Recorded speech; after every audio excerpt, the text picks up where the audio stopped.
Big up à toi. On assiste à ces derniers temps à une expulsion massive des étudiants dans certaines villes, dans certaines universités ayant échoué leur année préparatoire de langue russe. Pour vous dire vrai, ces genres de choses n'existaient pas avant. Mais certaines universités, dans certaines villes, ont décidé d'appliquer cette loi.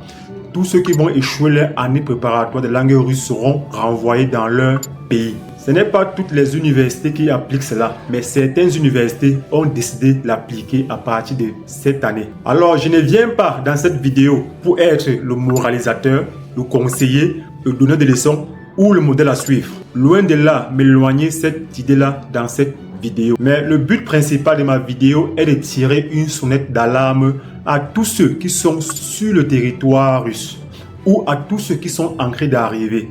Personne n'est épargné de ces genres d'expulsion.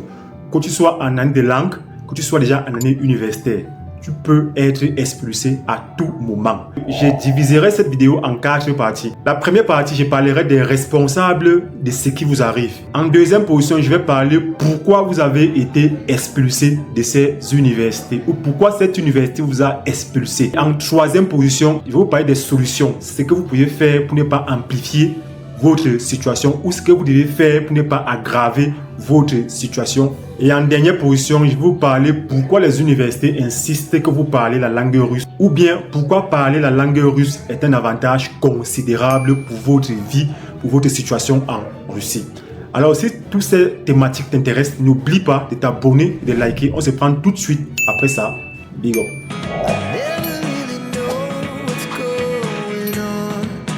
Big up à toi, moi c'est Stéphane. Si c'est pour la première fois que tu me découvres, je te souhaite la bienvenue sur ma chaîne Connaître la Russie. Dans cette vidéo, je vais te parler de pourquoi ces étudiants étrangers, africains ou d'ailleurs sont expulsés de façon massive lorsqu'ils ont échoué leur année préparatoire de langue russe. Ceci est vécu dans plusieurs villes et dans plusieurs universités. C'est déjà des choses qui n'existaient pas avant. Qui sont les premiers responsables de cette situation, de ce qui vous arrive? Les premiers responsables, c'est ceux qui vous ont fait venir et ceux que vous écoutez sur les réseaux sociaux. Ceux chez qui vous prenez les informations pour venir en Russie. Ce sont eux les premiers responsables. Ici, je parle de qui? Je parle des gens qui sont sur les réseaux comme YouTube, TikTok ou de ces compagnies qui sont soit en Russie ou soit dans vos pays ou bien de vos amis qui vous ont vendu le rêve des jobs en Russie. Les jobs en Russie existent bien. Tout le monde peut jobber et avoir un bon argent, un bon salaire. Ça, c'est vrai. Mais ils oublient de vous dire une chose qui est vraie, c'est que vous, nouvellement arrivé, vous n'avez pas normalement le droit de travailler en année préparatoire de langue russe. Mais vous allez voir des gens qui viennent sur YouTube vous dire que vous pouvez arriver dans des grosses villes et avoir des salaires de 80 000 à 50 000 euros. Mais ils oublient de vous dire que la loi russe normalement interdit aux étudiants en cours de langue de travailler. Vous allez voir des gens qui viennent sur TikTok et filmer leur travail. Comment ils vous montrent comment leur travail est facile, ils ont des gros salaires. Ça, c'est ils vous vendent le rêve. Vous allez voir les compagnies qui vous disent voyager, aller en Russie, vous aurez des jobs étudiants qui vont vous permettre de payer votre scolarité. Ce qui est vrai, mais difficile. Vous allez voir vos amis qui connaissent votre situation. Vous avez déjà des responsabilités dans votre pays. Mais vous faites venir en Russie encore avec des visas étudiants parce qu'ils veulent que vous partiez travailler. Ils oublient de vous dire que c'est risqué de travailler étant encore en année préparatoire de langue russe. Voilà donc les responsables de votre situation. C'est donc ceux-là, ces gens de personnes qui ont fait à ce que vous soyez expulsés. Je tiens à vous dire aussi que ce n'est pas seulement à eux que revient la responsabilité. Vous êtes des secondes personnes. La seconde responsabilité revient à vous. Avant que ces universités ne vous expulsent, vous avez été avertis. Pas une fois, au moins 2 fois, 3 fois avant d'être expulsés. Ces universités, lorsque vous êtes arrivés, en signant les contrats, ils vous ont dit n'allez pas travailler. Mais il y a des gens qui sont quand même permis à cause de ces vidéos qu'ils ont vues. On les a vendu le rêve de 80 000 euros ou de 50 000 euros de salaire par mois. Ou des gens qui montrent que le travail est tellement facile. Alors vous avez laissé l'école, vous êtes parti travailler. Alors cela a occasionné votre chute. Ici, j'ai parlé des responsables de votre situation. Car vous êtes les deuxièmes responsables de votre situation. La deuxième partie de cette vidéo devait parler de pourquoi vous avez été expulsé. Vous-même, vous le savez déjà. Il n'y a pas besoin encore de vous dire. Je parle de ceux qui ont été expulsés. Vous avez été expulsé à cause de votre cupidité, à cause des défis que vous avez lancés, à cause des rêves que ces gens vous ont vendus sur leur réseau. Vous pensez que c'était possible. Mais voilà ce qui vous arrive. Alors ce qui vous arrive là, c'est vous-même qui avez aussi cherché cela. Alors ici, la première cause de votre expulsion peut être due au fait de vos absences répétées en cours de langue, soit à cause des maladies, soit à cause du climat, le froid. Parce que quand il fait froid, parfois certaines personnes refusent complètement de partir à l'école. Les gens qui arrivent à l'école ne se mettent pas à fond, refusent de faire les devoirs, refusent d'assister aux cours ou refusent d'assister aux pratiques de la langue russe. Ce sont eux qu'on cible parfois pour expulser. Les deuxièmes personnes sont ceux qui viennent travailler durant leur année préparatoire de langue russe. Ils vont travailler parfois la nuit ou parfois ils se permettent de manquer l'école en journée pour aller travailler. La troisième cause peut être due au fait que vous n'avez pas payé votre scolarité et que vous payez votre scolarité en retard. Il y a des gens qui n'ont même pas pu composer parce qu'ils n'ont pas payé la scolarité à temps. Il y a des gens qui ont des dettes avec l'université. Alors l'université va t'empêcher non seulement de composer et non seulement va te faire échouer. Cela peut occasionner automatiquement ton expulsion. Le troisième cas peut être dû aux gens qui viennent en Russie faire le tourisme. Tu es inscrit bien en année préparatoire de langue russe, mais c'est toi qui te permet de voyager pour aller dans d'autres villes, soit pour rencontrer les femmes, soit pour travailler. C'est toi qui te permet de voyager pour aller dans ton pays, pour assister à des événements. C'est pourtant tu es censé être à l'université. Un autre cas qui peut encore occasionner ton expulsion, c'est ceux qui ont pris des sanctions administratives dues à la loi, c'est-à-dire ceux qui ont été straffés, soit ayant commis des infractions involontaires ou volontaires. Soit on t'a pris en train de boire dans la rue, on t'a accusé d'un attouchement sexuel ou d'harcèlement sexuel. Alors, sois-en sûr, étant inscrit en année de langue, tu peux te faire expulser à la fin de ton année préparatoire de langue russe. Le cinquième cas ou le sixième cas, c'est ceux ayant des problèmes avec l'autorité administrative de l'université. Vous qui avez des contentieux avec l'administration de l'université, cela peut occasionner votre expulsion à la fin de votre année préparatoire de langue russe. Le septième cas peut être des problèmes dans votre communauté ou avec la communauté russe. Je ne sais pas. Vous avez quelqu'un qui aimait la bagarre, les discussions ou des vols. Cela peut occasionner votre expulsion quand l'université est au courant ou qu'on a fait parvenir vos délits à l'université. Soit des bagarres, soit des vols et bien d'autres choses. Cela peut occasionner une expulsion en année préparatoire de langue russe à la fin de votre parcours. Le huitième cas peut être des faux documents. On ne doit pas se mentir, il y a ceux qui viennent en Russie parfois avec des faux documents. Alors lorsque l'université découvre que ton document est faux, automatiquement ils peuvent t'expulser. S'ils découvrent que tu es incapable de justifier ton document, ils peuvent t'expulser. Soit s'ils découvrent que ton document est frauduleux ou elle est faux, ils peuvent t'expulser automatiquement après ton année préparatoire de langue russe. Le neuvième cas peut être le fait que tu n'as pas atteint le quota d'heures de présence en cours de langue. Tu es censé atteindre un quota d'heures de présence en année préparatoire de langue russe. Alors si tu n'atteins pas ce quota de présence, tu es automatiquement expulsé selon certaines universités. Donc tu as un quota d'heures à atteindre de participation au cours de langue russe. Alors donc pour tous ceux qui vont travailler et qui accumulent les heures d'absence, cela peut occasionner automatiquement ton expulsion à la fin de l'année préparatoire de langue russe. Et le dixième cas peut être dû au fait que l'université vous demande elle-même de rentrer dans le cas où vous avez passé l'année préparatoire de langue russe. Elles peuvent vous demander, parce que le quota est atteint, ils peuvent parfois vous demander, même si vous avez passé, de rentrer dans votre pays afin que vous envoyez encore parfois l'invitation. Mais c'est vraiment un cas un peu rare, mais ça existe. Maintenant, on va passer à la troisième partie de notre vidéo. Quelles sont les solutions pour pouvoir remédier à cette situation? Les amis, pour vous dire vrai, je vais vous décevoir. Il n'y a pas une solution propre pour vous. La seule chose que je peux vous dire pour ne pas amplifier ou pour ne pas aggraver votre situation, c'est de faire ce que les autorités russes ou les autorités de votre université vous ont dit. C'est de quitter le territoire, reprendre une autre invitation et de revenir encore en Russie. Pour ceux qui ont la capacité financière de le faire, vous devez le faire. Parce qu'ils savent que parmi nous, certains vont chercher à aggraver les situations. Soit ils vont chercher à rester sur le territoire russe et devenir illégal, soit ils vont chercher la route du Boza à vouloir quitter la Russie. Si vous vous rappelez, voilà ce qui peut vous arriver dans le cas où vous cherchez à amplifier votre situation. Pour ceux qui vont chercher à rester sur le territoire, la loi russe, la loi du président Poutine qui est encore en cours pour que les sans-papiers puissent se régulariser prend fin en septembre. Et vous n'êtes pas admissible à cela. Donc c'est-à-dire qu'à partir d'octobre, les contrôles vont s'accroître en Russie. Donc même si vous cherchez des villes partir ailleurs, soyez sûr, n'êtes pas échappé à ce genre de contrôle. Et si on vous chope en ce moment-là, on va vous directement vous mettre au camp de déportation. Donc vous allez débarquer dans votre pays avec même les barbouches et la culotte sur vous. C'est possible. Pour ceux qu'on va prendre sur la route pour la Biélorussie, ayant reçu une sanction de quitter le territoire de son université, alors là-bas, on va vous mettre au camp de déportation. On va vous envoyer dans votre pays.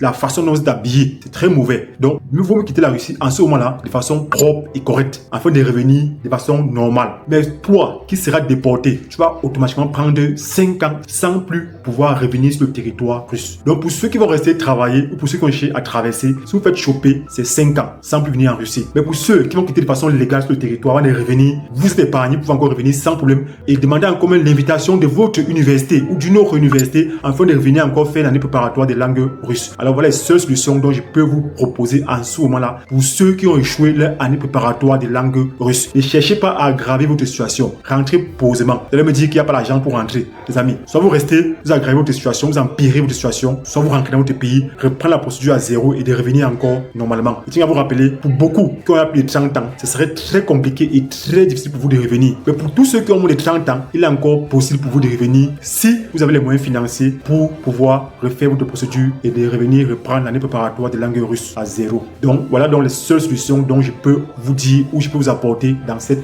vidéo. Maintenant, on passe au quatrième et au dernier point. Pourquoi parler russe pour vous est un avantage crucial pour votre avenir en Russie. La première chose, c'est que la langue russe, celui qui maîtrise la langue russe a un avantage considérable devant celui qui ne parle pas la langue russe. La langue russe vous ouvre beaucoup d'opportunités, que ce soit en termes de job, en termes de négociation de salaire ou en termes d'heures de travail. La langue russe vous offre tout cela. Une personne qui parle russe ne manquera jamais de travail. Une personne qui parle russe pourra négocier son salaire et ses heures de travail. Une personne qui parle russe a beaucoup d'opportunités qui s'ouvrent à ses portes. La deuxième chose de parler la langue russe, c'est que la Russie va vous donner beaucoup d'amis russes qui pourront vous aider dans le futur. La Russie va vous donner des copines ou une copine russe avec qui vous mettre en relation, qui pourrait aussi ouvrir d'autres portes. Il y a des gens qui vont se plaindre que non, vous n'arrivez pas à avoir des copines russes. C'est parce que vous ne parlez pas. Car si vous parlez la langue russe, vous serez capable de faire le choix de vos propres copines. Il y a des gens qui vont arriver, vont se mettre à coucher avec des prostituées ou vont se mettre à coucher avec les femmes qui ont l'âge de leur mère. Soit le choix de faire de bons amis russes, soit le choix d'avoir une très bonne copine russe si tu parles la langue russe. Comme troisième avantage, c'est de pouvoir mieux comprendre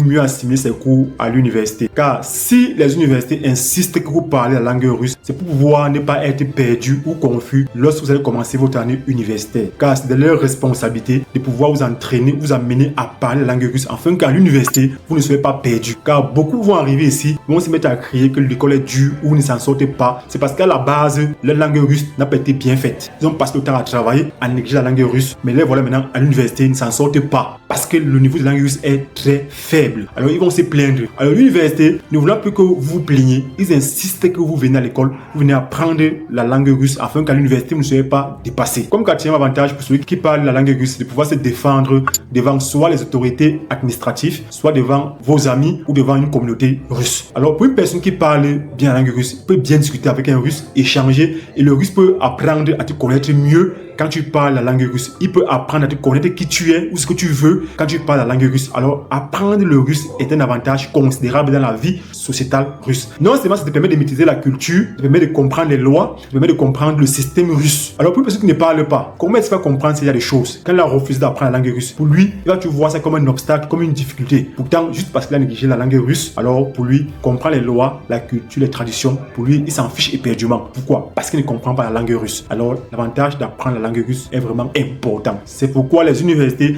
insistent que vous parlez la langue russe afin de pouvoir mieux réussir votre intégration. Alors ces universités qui ont décidé d'expulser ces étudiants-là, ils l'ont fait après plusieurs constats. Car ils ont remarqué que vos doyens, vos anciens ou vos prédécesseurs ont négligé la langue russe. Alors ils ont décidé de changer la règle du game. Alors pour tous ceux maintenant dans leur université qui vont échouer, ils seront expulsés de leur université. Ça c'est pour arranger l'image de leur université. Alors beaucoup de gens vont se plaindre que la Russie c'est un pays difficile. C'est vrai, la Russie c'est un pays difficile. Mais c'est encore plus difficile pour celui qui ne parle pas la langue russe. Et je vais aussi vous dire une chose, c'est que tous ceux qui sont inscrits à l'université, en année bachelor ou en année master, personne n'est épargné d'une expulsion d'une université. À cause de vos heures d'absence répétées dans vos facultés, vous pouvez vous faire expulser à la fin de votre séjour. Que tu aies le permis de résidence temporaire, tu peux la perdre. Que tu aies ton VNG, tu peux être expulsé de l'université, mais rester sur le territoire russe pour celui qui a le permis de résidence permanent. Alors personne n'est épargné d'une expulsion dans une université en Russie. Mais une fois que tu es expulsé, tu ne peux plus changer d'université. Alors si tu es victime de cette expulsion, voilà la solution dont je t'ai apportée. Ne cherche pas à aggraver ta situation. Si tu peux rentrer, il faut rentrer. Si tu veux rester, reste. Mais ce qui va t'arriver sera encore plus grave que ce qui t'est arrivé à l'université. Alors pour tous ceux qui sont encore en Afrique, qui désirent venir en Russie pour suivre les études, je tiens à vous rappeler, ce qui est arrivé à ses frères peut aussi vous arriver. Donc quand vous arrivez en Russie, les amis, faites l'effort d'être concentré sur votre année préparatoire de langue russe. Le travail ne fuit pas, l'argent ne fuit pas. Faites l'effort de vous concentrer au moins 6 mois. Lorsqu'on dit 6 mois, il y a des techniques pour apprendre rapidement la langue russe. Ne venez pas ici en Russie et vous concentrer sur l'argent.